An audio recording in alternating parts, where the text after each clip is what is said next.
This is WZRD Chicago 88.3 FM. And we have with us at WZRD via Zoom, Denise Avant. She is the Chicago chapter president of National Federation of the Blind, Illinois. Welcome, Denise. Thank you so much for having me this afternoon. I appreciate you interviewing me. Oops, sorry. Sorry, Denise. Welcome, Denise. Did you hear me now? Yes, I can hear you. Awesome. Okay, Denise, first of all, could you tell us a bit about your background in working for disability access?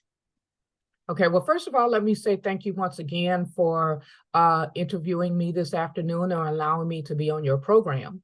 I am a blind person. I was born blind, and I am currently a member of the National Federation of the Blind. I've been an active member of our organization since 2005.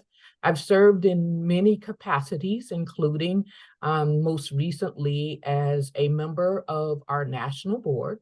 I currently serve on the National Federation of the Blind of Illinois board as the first vice president, and I've also served as its immediate past president.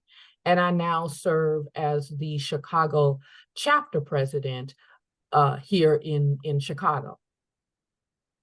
How did you become active in these blind and disability issues?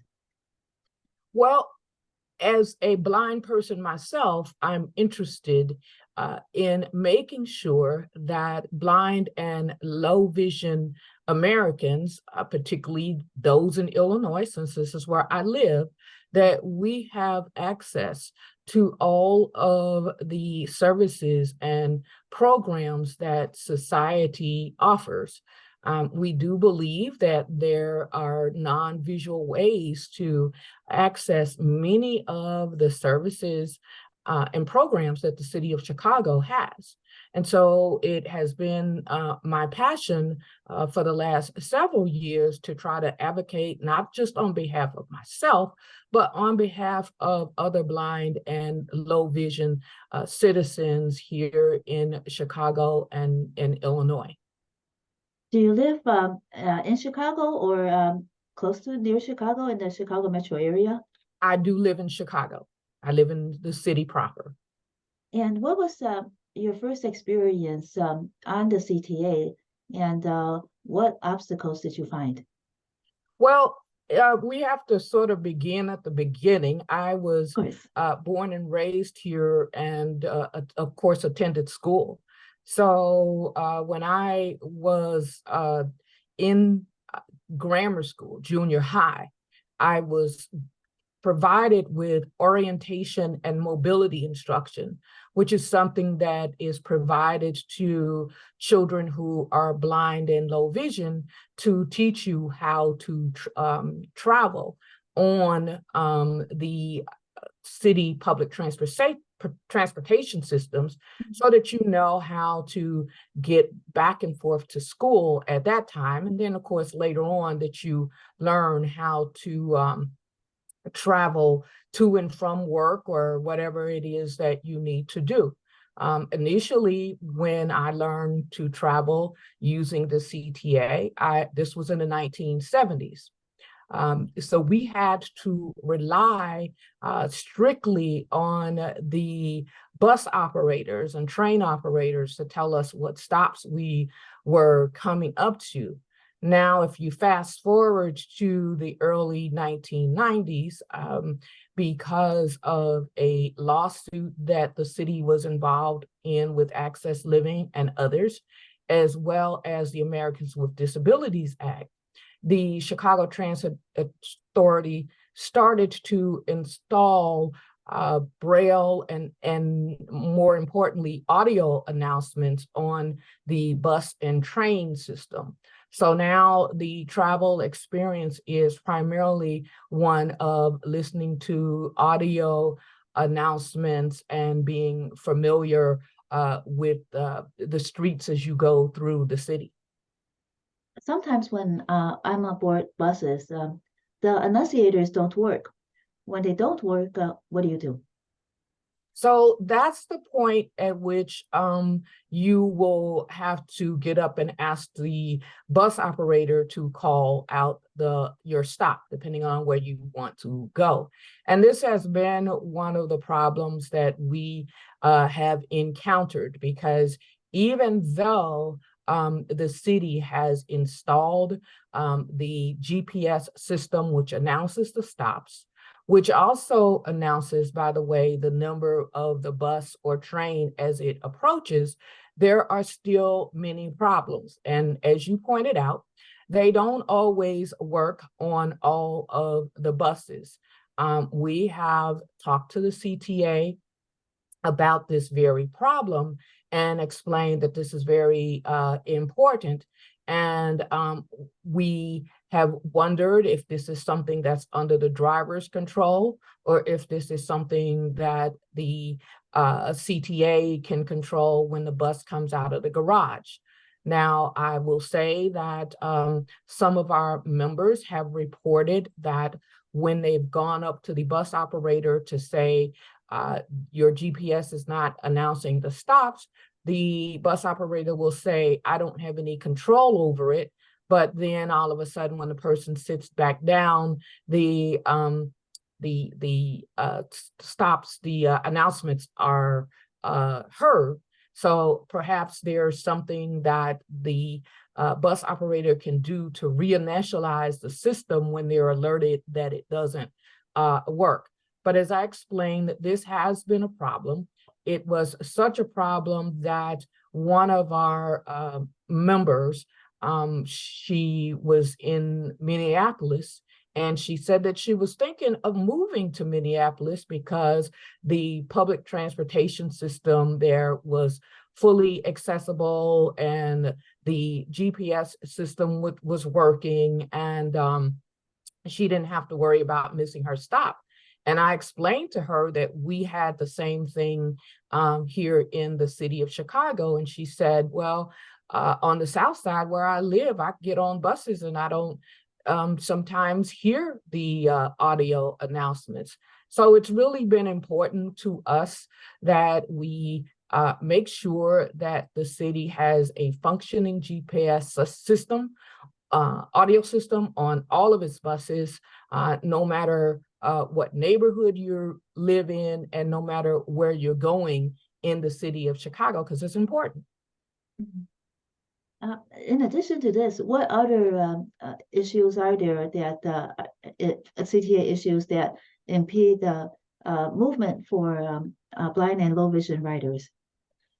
Well, there's several. So first of all, one of the issues now is that we have learned that at least since December, the city is installing some additional bus stop signage. And we and the National Federation of the Blind of Illinois Chicago chapter have asked the city to at least make sure that you put the number or numbers of the bus and the direction the bus is going. Right now, I'm told that where the bus stop system that has been put in place, and it's not everywhere in the city, but the Chicago Transit Authority is on its way to putting in these additional signs, that all it says is bus stop. So you don't have any idea what bus number you're getting on. This would be helpful because, number one, if you are a person who maybe is newly blind, just learning the city and how to use the bus system, you need to know that you are taking the number 146 headed north instead of south. If you are someone who's coming into the city from out of town, again, you need to know that you're taking the number 29 State Street going south. So whichever that direction is.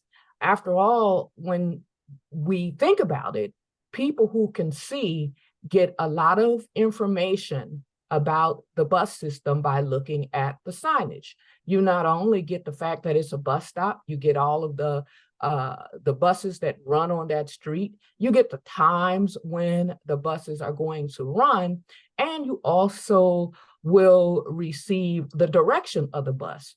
So here we are, all we have been asking the city to do is to provide us with the fact that it's the bus number, and the direction. That's the only thing that we've been asking that the city provide to us in large print and in Braille, because there is room enough on the signage to do all of that. The other problem that we have had. Could we just another question concerning this? Are you talking about the signs on the streets? You know, the ones that are very high above the ground, and because a lot of times if we are in an unfamiliar neighborhood, we don't know which side of the street we're on. Let's say we want to board the bus going west. We're not sure if it's this side of the street or the other side of the street. So if that sign is so high, and the visually impaired person, first of all, it's very hard to find where the bus stop's pole is. But is there, what are you advocating that the number of the bus and the direction of the bus be on that pole lower, where the person, the visually impaired person, could access the Braille? Okay, so first of all, just so you know, in addition to the traditional bus stop sign that you see, apparently the city is putting in other freestanding signs at different bus stops. It's not throughout the city yet, but they're in the process of doing this. So for the freestanding signs that the city is putting in, I'm told that they're just kind of in no particular place, just near the sidewalk where you can sort of bump into them. It's unclear. Now, it would be nice if they were going to use such a signage to make sure that you put it lower on the existing bus stop post so that we could actually read the information. But what I was speaking of is something new that the city is doing, and it has not been fully implemented. We know that this signage does exist. One or two of our members have actually seen these freestanding signs, and therefore we have been in communication with the CTA ADA Advisory Manager, explaining that we at least need to get the information about the number or numbers of the bus and direction, not just that it says bus stop, because that's just not helpful. Right, that is an extreme impediment unless you're familiar with the neighborhood. If you're going to travel to a new neighborhood, how are you going to find the bus stop? And even if you get off the bus stop, then of course you have to navigate to your destination, but it's very difficult for you to travel back to that bus stop. How do you do that? How do you travel back? How do you find a bus stop now? Well, how you find the bus stop now is you try to, if you are familiar with the city, you kind of have an idea of where the bus stops can, are located. They generally stop across the traffic light, maybe a few feet up from where the cross street might be. So you would have to kind of, if you use a cane, feel along the edge of the curb until you come to the post or the bus shelter. Now, you won't know, of course, what bus you're getting on until the bus arrives, unless, of course, there are other people waiting at the bus stop, and then you have to ask them. But if there's no one at the bus stop, then you just have to wait till the bus comes, which actually brings me to another issue regarding our bus system here. because as the bus approach, when it stops, it should say the number 29 State Street, the number 147, but it doesn't always speak from the outside. And so you have to get the driver's attention and say, what bus is this? It really should speak. Because the GPS, the audible GPS is set up that way. And it can be a particular problem when, let's say, you are on, let's say, Madison Street, downtown, where you have a number of buses and they each stop behind each other. And let's say the 157 is first and the number 60 is second, but you want the number 60. But what if the number 60 bus, as it's pulling up behind, you can't hear an audio announcement because it's not being spoken. Well, then the 157 pull off, and then the driver of the 60 will also pull off because he doesn't see that there is a blind or low vision person waiting to get on. So this is just one of the problems that not having full accessibility when using the city's bus system causes. There are some, you know, and in addition, the same for our, I don't want to leave out our subway and elevated system. We suffer some problems there as well. When you, sometimes some of our older L systems, you don't know if it's a blue line or if it's a green line or a purple line, because what happens is as the train is pulling into the station, it will stop and make some announcements, and maybe the last announcements that you hear just before you're closing the door is that it is the blue line, so you got to make a mad dash to get onto the train. So this is something that we have raised with the city. The new subway trains are more modern, and it makes the announcement as it's pulling into the train station that it is the blue line, so you know pretty much whether it's a train you want or don't want. So again, what we're looking for is uniformity and consistency from the public transportation experience. When the train comes in for the new trains and they do announce that it is the blue line, is that on account of your efforts, you and your maybe fellow organizations' efforts to lobby for this? If you didn't lobby, would it have happened? I think that we probably have had something to do with it, because we certainly have made it a point over the years that I've been a member to talk about this. We have invited at various times during our chapter meetings, we have invited the commissioner of the mayor's office of people with disabilities. We have also invited the manager of the ADA Advisory manager to our meetings. And so we have made known our concerns. So I do think letting them know with regard to the train, that at least with the newer trains, that announcing the name of the train as it's approaching would be a better idea than the way it is currently programmed for the older trains. Mm-hmm.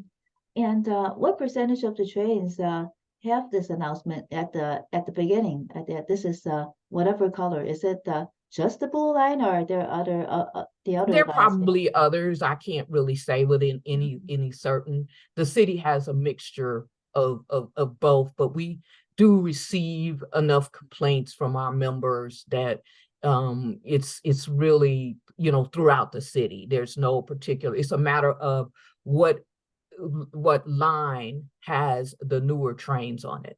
Mm-hmm. Yes, because I do realize that some of the train stops, the train stations have multiple lines coming in, and you wouldn't be able to tell. Even I have vision, and I still have to make sure that I see what color is going by. It is Right. very difficult. Yes. How is this issue addressed in the ADA? For instance, these important aspects of riding on public transportation. How do these issues and the ADA correlate? Is the CTA required by the ADA to implement these changes that would make your life and other low vision riders' lives so much easier? So it's been explained to me that the ADA is implicated here. And what it simply says is that, on a line where you have multiple stops, there must be a way for blind and low vision people to be informed of what bus or train you are getting on. So this is, of course, you have the Americans with Disabilities Act, and of course, a lot of this is done by regulations.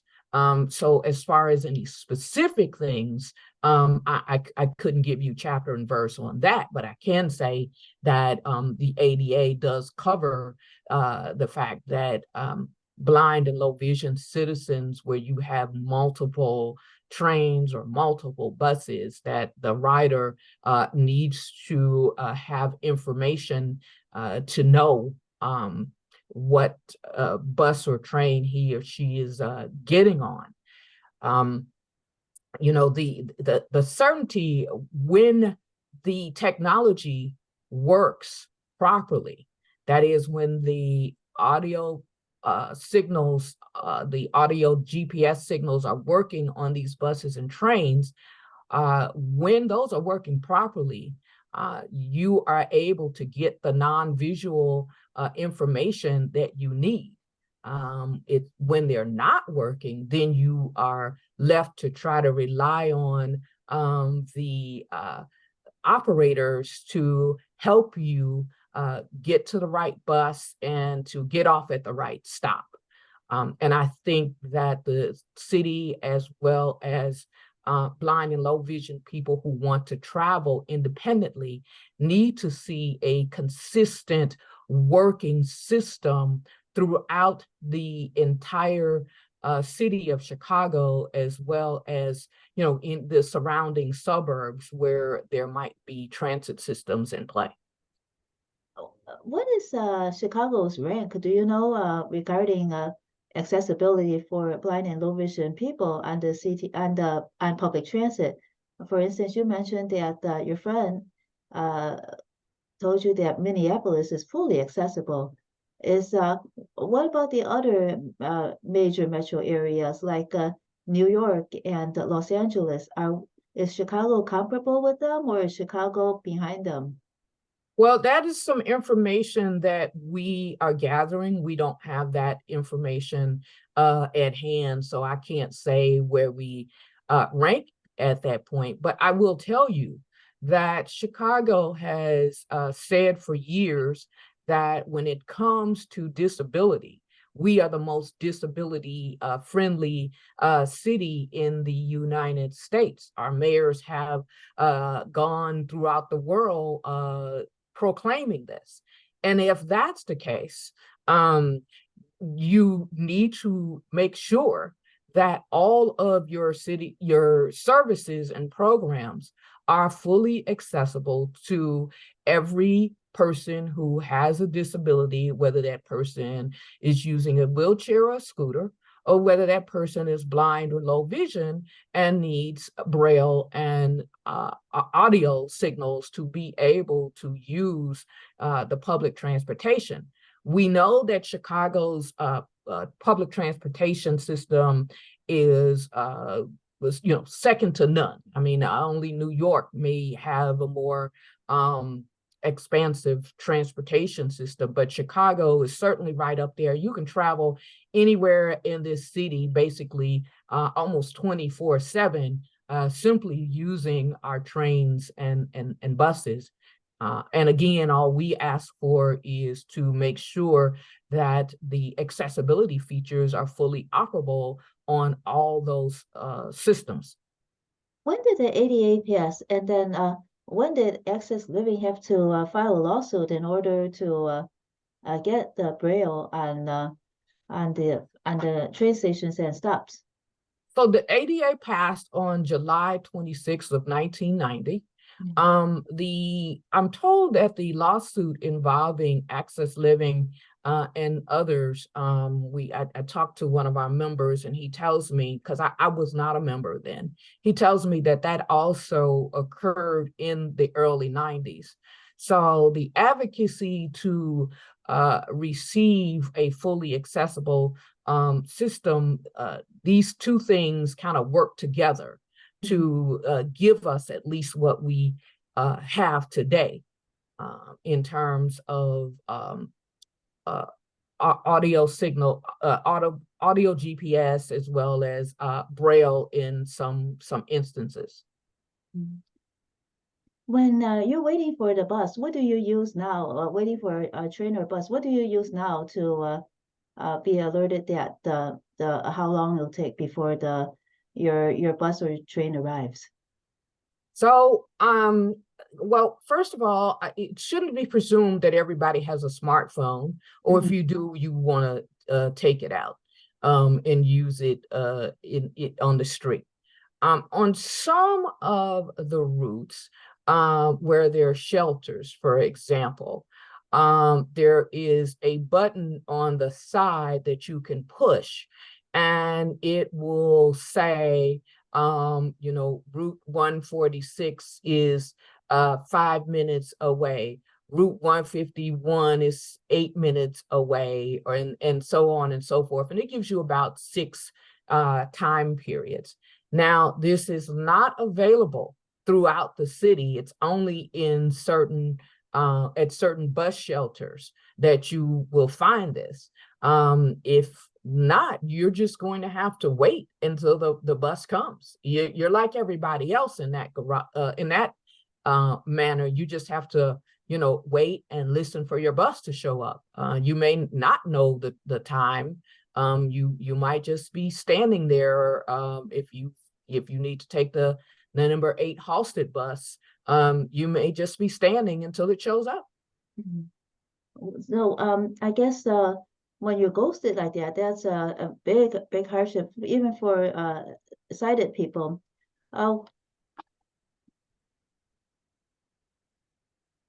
For the bus shelters, do you know how they determine which shelters to actually put those buttons in place? Do they have a survey of there be more blind or low vision people living in the area?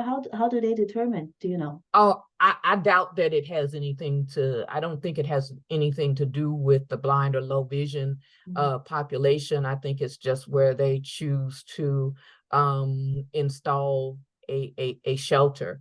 You will see them a lot downtown on the city streets. Then you'll see a few of them along Lakeshore Drive.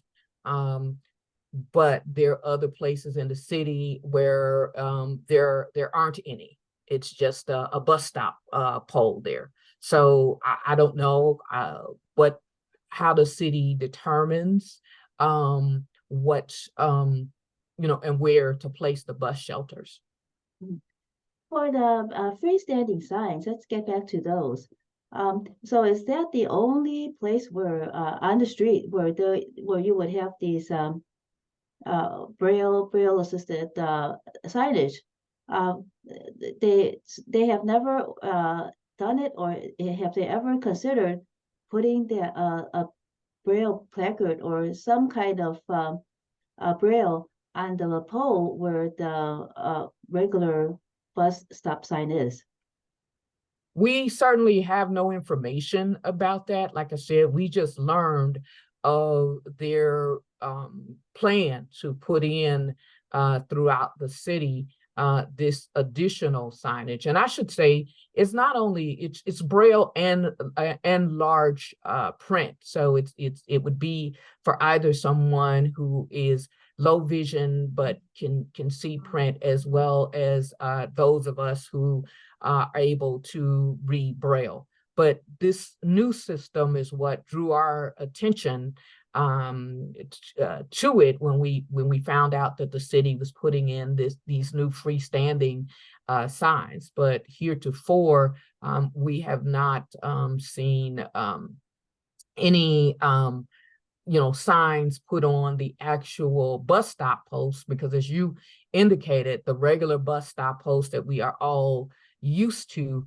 the sign is way above one's reach. So but if the city is going to be putting in these other signs where it's at shoulder level, then certainly it can put large print and Braille with the name of the bus, or the number of the bus, I should say, and the direction that it's going. It certainly can put that information on. For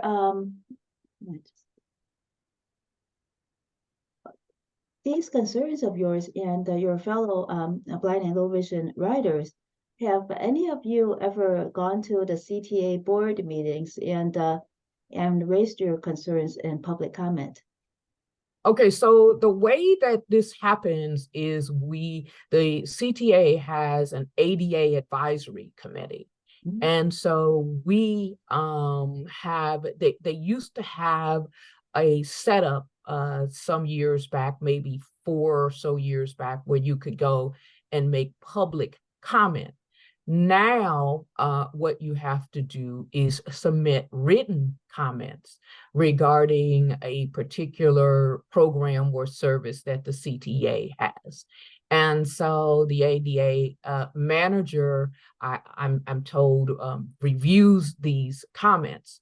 So we did, once we learned of the issue with the signs, we did meet with the ADA manager, but we also submitted written comments to her regarding the new signage that was coming into the city, as well as the problem with the buses not always having working audio announcements.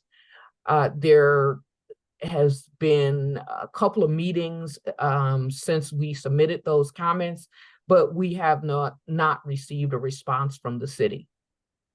Did the advisory committee, the ADA advisory committee, give you any timeline of when those freestanding signs will be placed throughout the city?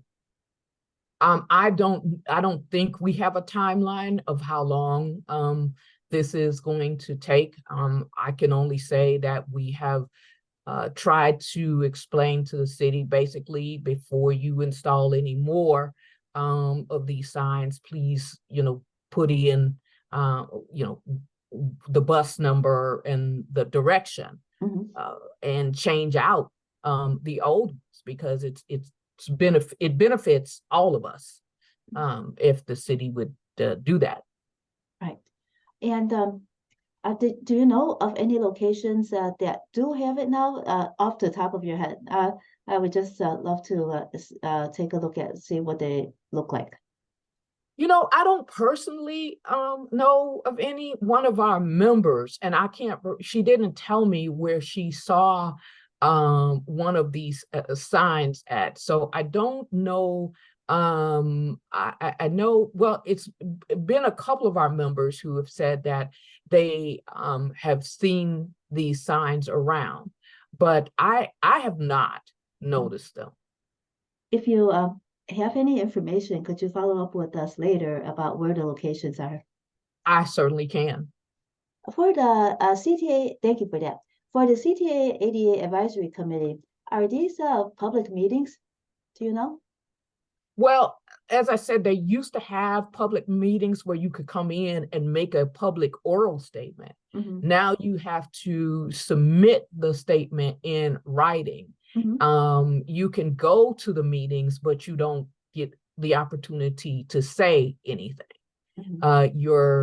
It's just acknowledged that your statement is being filed and is being reviewed. So again, it has to be done in writing, and you can go to the meeting, but you have the opportunity to talk. Do you know if those written statements are read at the committee meeting?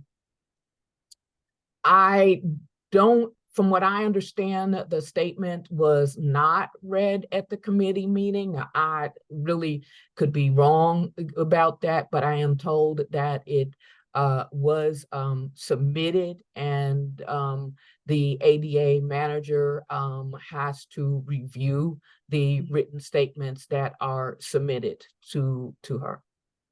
Okay, and where could we find when these meetings take place? Do you know? You would probably find them on the CTA's website. I believe it's Chicago Transit I think it's .org is where you would find notice of these meetings. Okay. What other issues affecting the blind and low vision riders you still have to address? Well, I think I have highlighted the ones that we talked about earlier.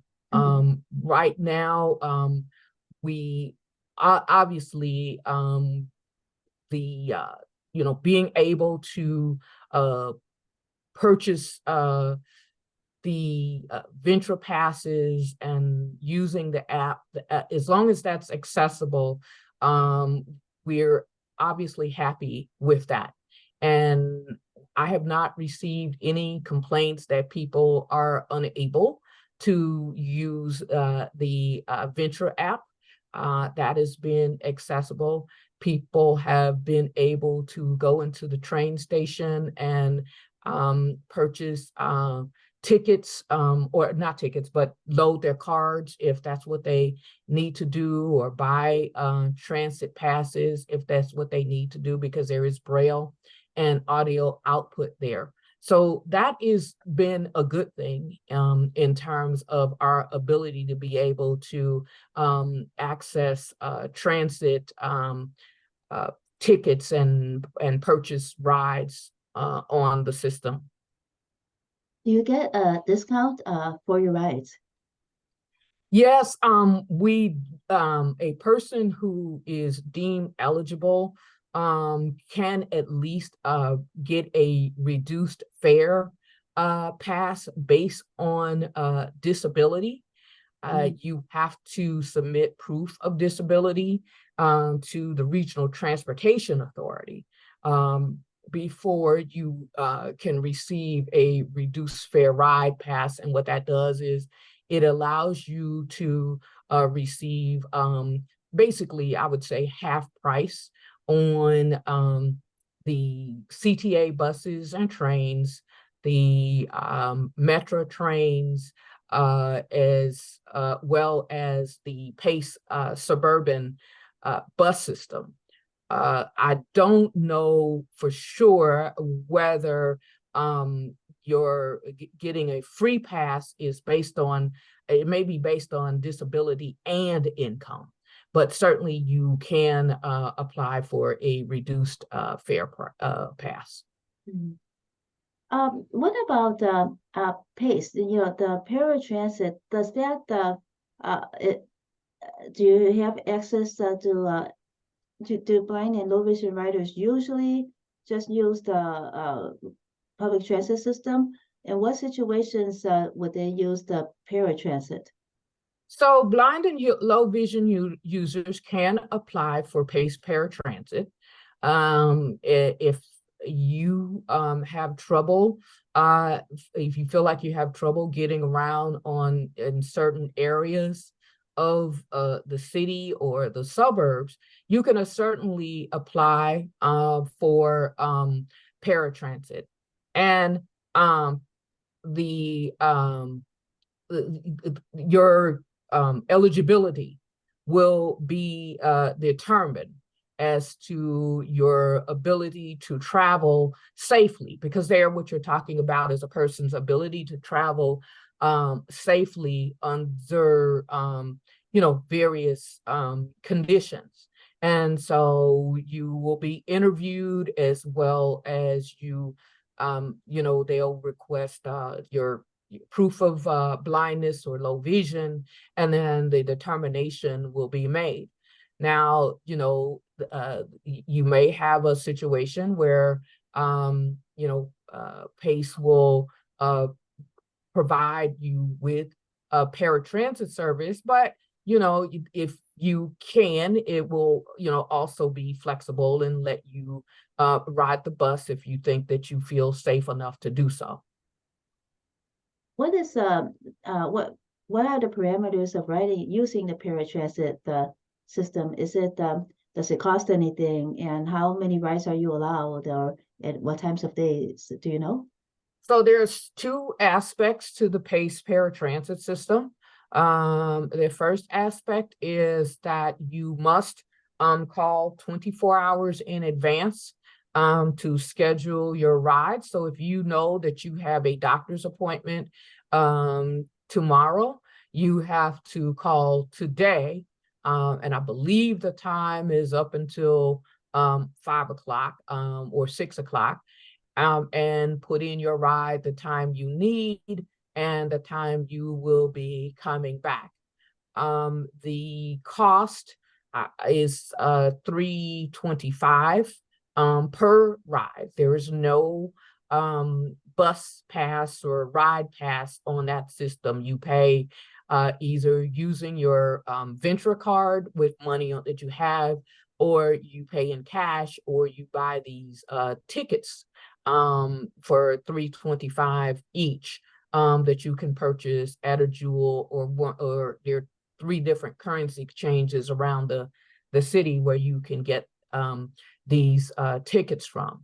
The other option for PACE paratransit riders, if you qualify for paratransit, you can also use what's called the Taxi Access Program. And what that is you are given a card that looks like a credit card. And for $2 per ride, you can take a taxi in the city of Chicago only. You can take a taxi to anywhere in the city for up to $30. Once you pass the $30, you have to pay the rest of the amount in addition to the $2 that you have already paid for that ride.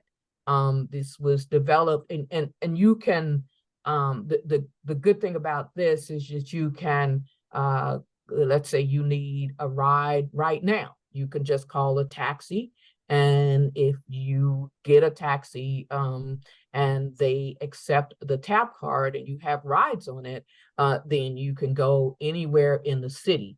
You can go from the city to the suburbs, but of course you can't go from the suburbs to the city since it's only a program for the city of Chicago.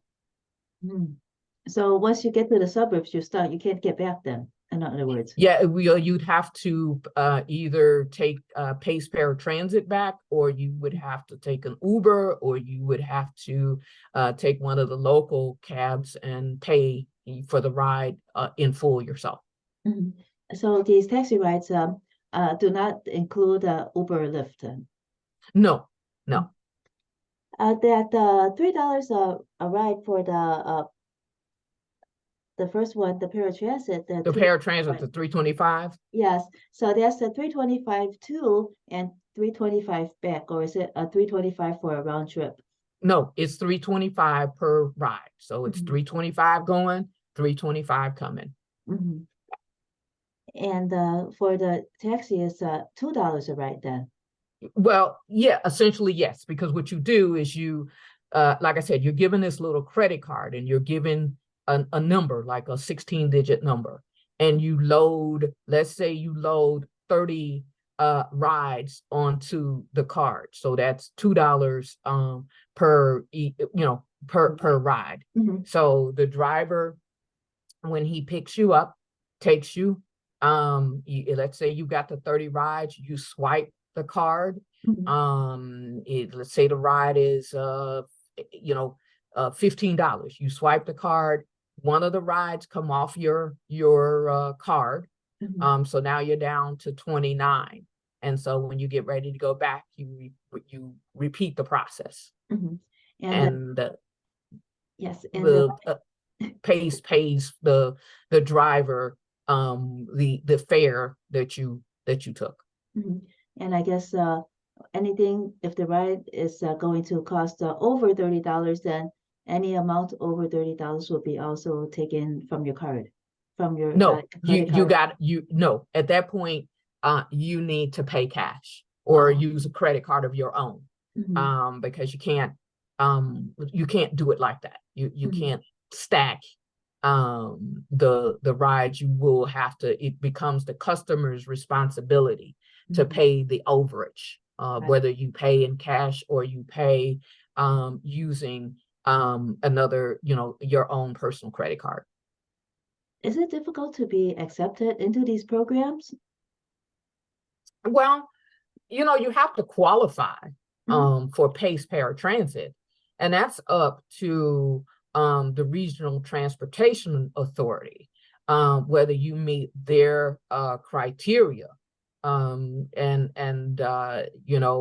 of people have these programs because they have to travel to and from doctor's appointments, or you may have other business where it's difficult, even using public transportation, to get somewhere into the city. I mean, think about somebody wanting to travel to Lincoln, Belmont, and let's say Ashland.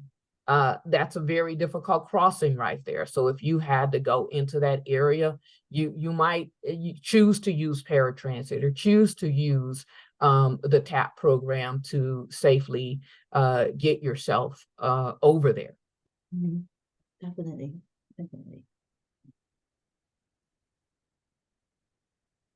What about the fare portal and the registration site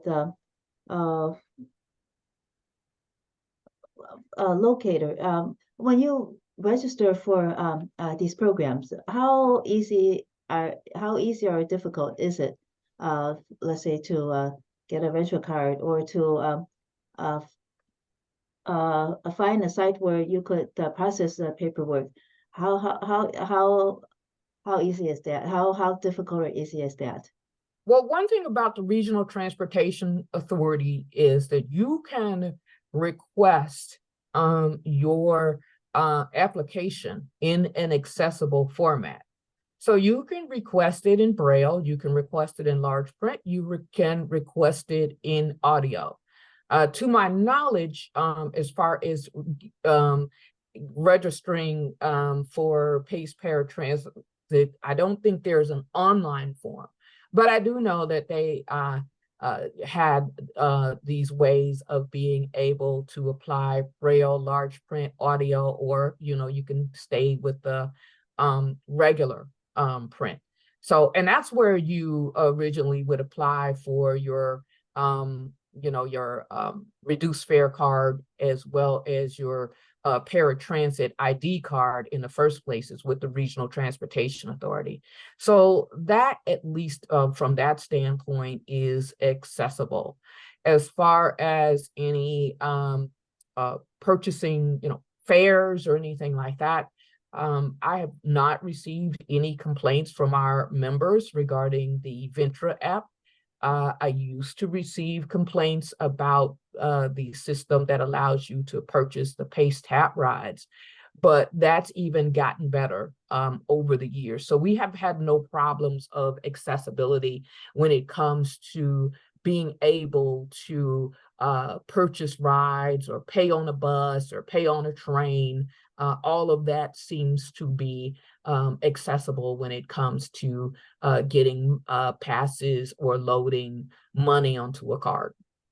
When you try to lobby for changes, such as improvements at the CTA, I know that you said that you speak with their ADA Advisory Committee. do you go through the political channels? Are there legislators that advocate for you? And if they have, about which issues and what happened? Well, we really have not used the legislative process in this realm.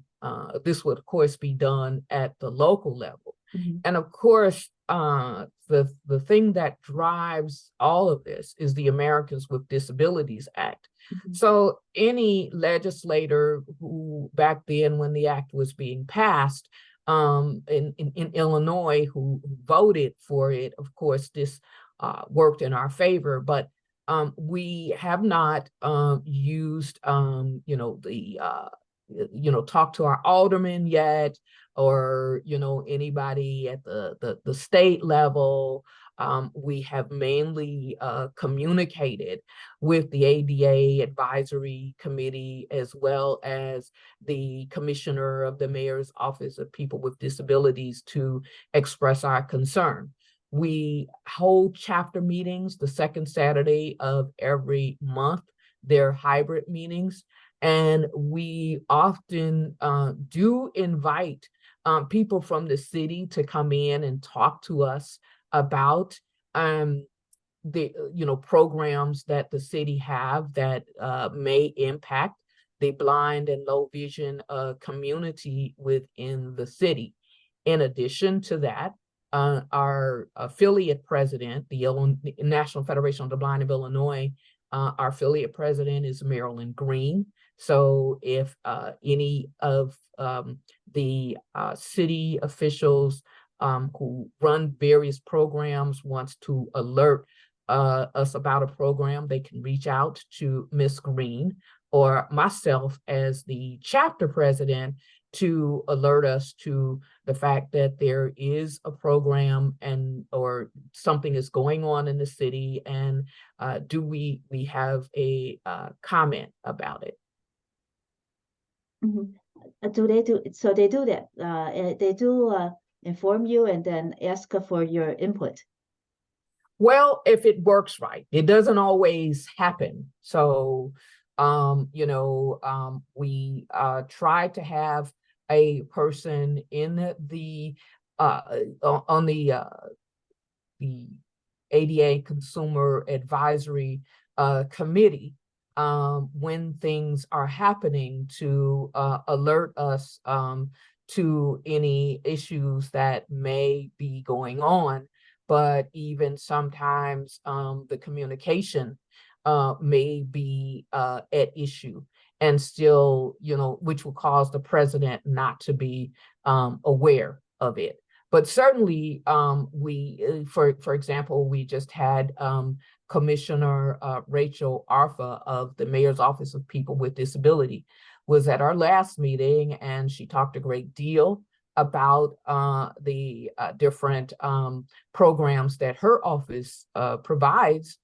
But she also really expressed that she wanted to make sure that it wasn't just a once a year thing, that she would be willing to come back and talk to us, throughout the year about different concerns that we have. And at least we know that her office has been communicative about what the Mayor's Office of People with Disabilities has.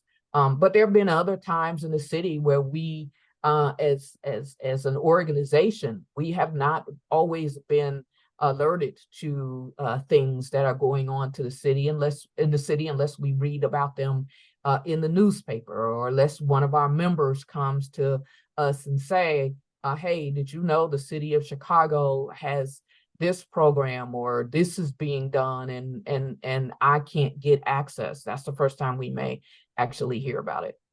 What about enforcement for the ADA? If let's say the CTA does not implement some aspect of the ADA that is mandated, what enforcement is there?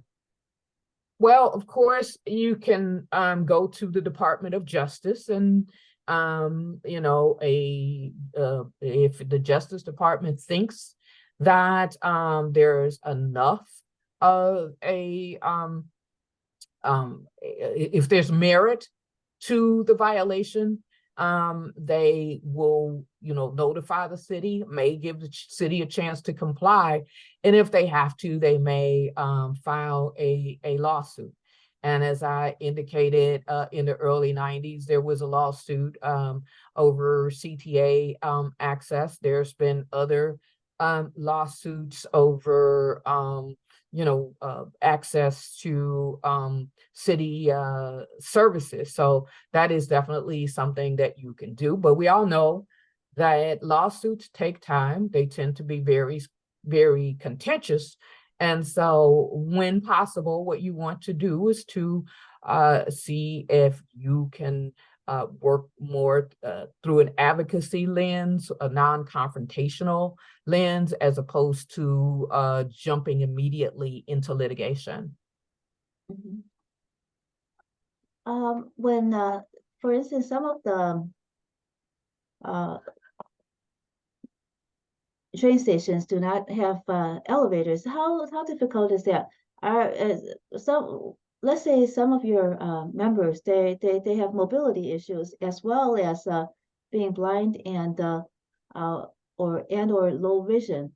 What happens with how difficult and how are there many members that have issues with the accessibility if they are uh, disabled in 2 ways? Okay, so we have not, as an organization, had that complaint from our members about the lack of elevator service. Mm-hmm. But there are other organizations that people who have mobility impairments Mm-hmm. would go to for assistance with those types of issues. Now, I can't speak on any existing action because I don't know. But I do know that too has been a problem in the city. I know that because obviously as a citizen who listens to the news, I know that the city is redoing a lot of its elevated as well as its subway stations and putting in new elevators and making sure that they work. But our members of the National Federation of the Blind of Illinois here in Chicago have not had that complaint. Are there any other issues that your members bring to you regarding the CTA? Not at the present time that I'm aware of. Mm-hmm. And for these issues, then the only steps that you are presently taking are working with the CTA ADA Advisory Committee, Consumer Advisory Committee, right? Right. Well, we will continue to try to work with the ADA Advisory Committee. Mm-hmm. We will also engage in a campaign to make and it shouldn't be about numbers, but we know that sometimes it is. But we will try to express the thought that a lot of people care about this issue. There are a lot of blind and low vision people throughout the city. They want to be able to use public transportation, that being the bus system and the subway and elevated system. So we will be asking people to make their voices heard to the ADA Advisory Committee so that that committee understands that, look, if you're going to be putting in these signs, at least give us basic information other than just that it's a bus stop. What does it hurt to add Braille and large print with the bus numbers as well as the direction the bus is going? That's very helpful travel information. When we enter the train stations, we see Braille at a lot of the entrances. Are they at all all the entrances of the stations, or at most of them, or at some of them only? I think you will find them pretty much at all of the stations. I mean, I can't say for sure because I've not been at all of the stations, but whenever I've been on into an L station, I have been able to find Braille. None of our members have complained about the lack of Braille or large print information when entering the train station.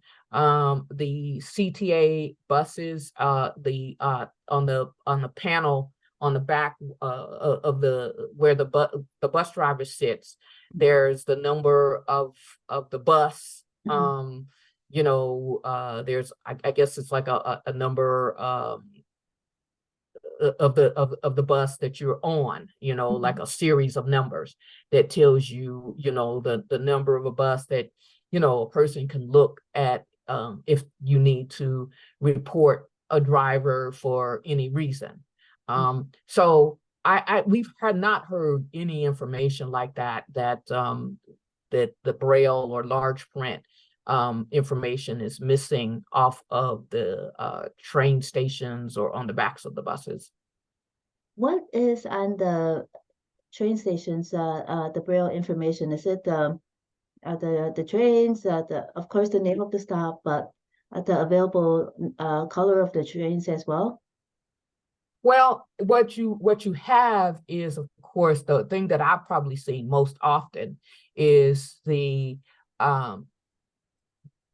kiosk where you go to load your fare on your card. You will find all of the slots where you put the card, where you take the money out, all that.